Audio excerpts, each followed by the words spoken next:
When Alan's parents confronted him and insisted he request a DNA test from his fiancée, he was both confused and angry at their suspicions. What he soon uncovered was something he never could have anticipated. Alan left his hometown to attend a prestigious college in the city. He studied theology, aiming to become a pastor someday. In class, he met a young woman named Jamie, and he quickly fell in love with her. They would attend church together and host prayer meetings on campus. Surprisingly, Jamie was from the same town as Alan, but their paths had never crossed, which was unusual given how small the town was. Alan's father, Roman, had always told him never wait too long. Time's of the essence. Roman never expanded on this thought, but Alan took his word as gospel. Unable to ignore his feelings for Jamie, he decided to seize the day. On Sunday after church, Alan took Jamie for a walk in the campus gardens where he got down on one knee. "I don't want to waste another second. When I'm with you, I feel complete. I know that the Lord brought us together for a reason. Jamie, will you marry me?" As tears rolled down her cheeks, Jamie said, "Yes." Alan and Jamie said a prayer as they hugged each other in front of the setting sun. Both were excited to return to their hometown when the semester was over. Alan was eager to introduce Jamie to his family. He was a big family man and wanted Jamie to feel welcome. In getting to know Jamie, Alan discovered that she had always felt lost, and he went above and beyond to ensure that she felt at home. Unfortunately, nothing could have prepared either of them for what was to come. Alan called his father to arrange a barbecue and invite the entire family. He intended to host a pseudo-engagement party where all of his relatives would meet Jamie for the first time. When Alan and Jamie arrived, his father, Roman, and his mother, Carrie, came out to greet them. "Mom, Dad, I'd like to introduce you to my fiancée, Jamie," Alan said, gesturing toward his soon-to-be wife. Both Roman and Carrie couldn't help their expressions. They looked as if they'd seen a ghost. Roman slowly offered Jamie a hug, and his face turned white as he said, "Rose, sorry, Jamie. It's so nice to meet you," his words almost trembling as they left his mouth. Carrie also seemed off when she hugged Jamie, and Alan could tell something was wrong. "By any chance, is your mother's name Rose?" Roman asked Jamie with an inquisitive look on his face. Alan watched the interaction with curiosity as he grew more uncomfortable. "No, my mom's name is Ashley," Jamie responded as she looked toward Alan for help. "Hey, Dad, why don't we get her settled in and introduce her to everybody, shall we?" Alan said, attempting to break the strange tension. The break was brief. Alan and Jamie were hoping to get married in a small ceremony before the next semester began. As Jamie sat inside preparing wedding plans, Carrie dragged Alan into the kitchen for a chat. Jamie felt eyes constantly watching her since she was introduced to the family.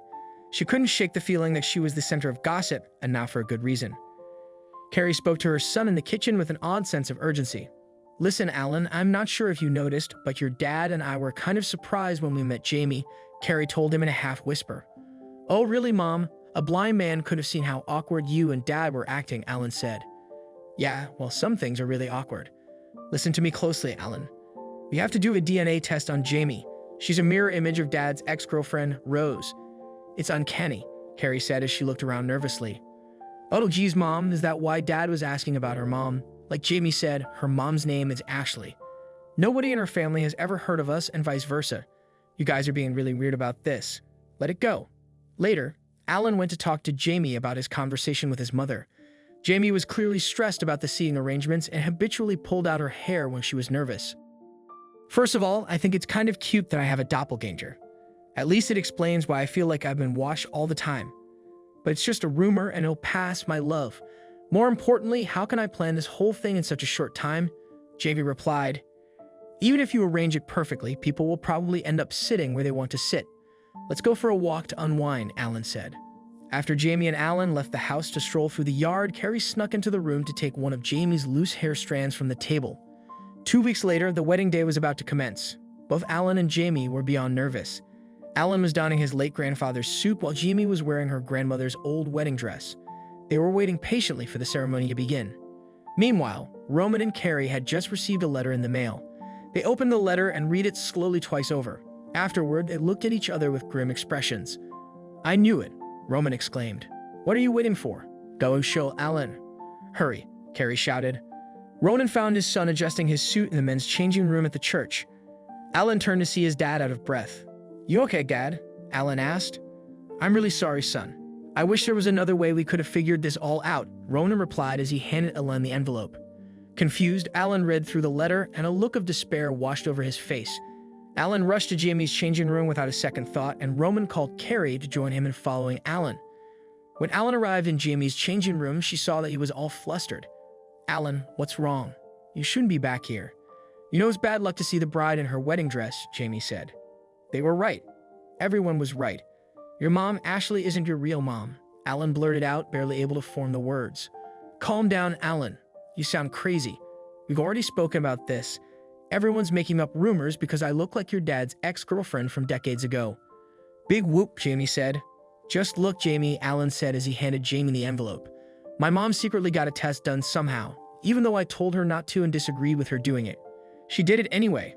I'm still trying to figure this all out, but this test confirms one thing for sure. Jamie, Roman is your dad. You're my sister." Jamie sat down slowly in her seat as her hands began to tremble. She couldn't believe what she was reading. She felt like her entire world had come crashing down. She immediately called her parents, who were out in the church hall waiting for the ceremony to start. "Hi, Angel. You're not getting cold feet, are you? Should I come to the changing room?" Ashley asked. "Jamie, are you and Dad my real parents?" Jamie asked immediately. "What do you mean?" Ashley responded as she scurried out of the church hall. "Are you and Dad my birth parents?" "Did you give birth to me?" Jamie reiterated. Ashley hesitated as she clutched her purse tighter before taking a long breath and replying, "No, Jamie, you were adopted. You were left at the door of an orphanage. Your father and I thought that since we couldn't find any information about your real parents, we'd just raise you as our own. It wouldn't matter. Please forgive us, Angel," Ashley replied. Without replying, Jamie dropped the call. Roman and Carrie slowly entered her changing room and asked Alan to sit next to Jamie. Alan held Jamie's hand, but for the first time since they met, there was no intimacy. "Years ago, I dated a woman named Rose. We were planning on getting married and starting a family, but one day, out of the blue, Rose vanished without a trace. She was just gone. We reported her missing and looked everywhere for her, but we couldn't find her. Everyone in the family knew Rose. Alan, your mother was Rose's best friend. That's how we met. I ended up falling for your mother, and Rose became something of a memory. We always wondered about her and whether she'd ever come back. Then 3 weeks ago, you brought home Jamie, and it was as if you brought Rose home. Jamie's not just a doppelganger, it was as if you cloned Rose. We didn't know what to do. We knew something was amiss, so your mom got sneaky and did a DNA test. We had to know. I'm sorry it ended up like this, kids. You guys go out and talk. I'll talk to the family," Roman told Alan and Jamie. Alan and Jamie left through the back door without saying a word to catch their breath and take a stroll before facing the family. Roman and Carrie went to the church hall to inform the guests that the wedding was canceled in light of the new information. Everybody was stunned to learn that the rumors were true. Roman and Carrie also comforted Ashley and her husband Jacob, who were both riddled with guilt for keeping the truth from Jamie for so long. As Alan and Jamie walked through the garden, neither knew what to say. "So things are pretty strange right now, but there's a bright side," Alan said. "Yeah, I think I know what you're going to say," Jamie replied. "You're right. All those years, you weren't imagining things. You got a whole family you didn't know about, and they were in the same town as you all along. Let's forget about the awkward stuff and focus on that. Welcome to the family, Jamie. I promise. They're a lot less weird when they're not seeing ghosts," Alan said. "Thanks, bro," Jamie replied awkwardly. "Yeah, that'll take some getting used to," Alan added. They returned to the church changing rooms and got dressed. As they walked into the church hall, their family was waiting to welcome Jamie with open arms. Everyone was happy to have Jamie with them, and she was glad to have found a new family, even if it was different from what she expected.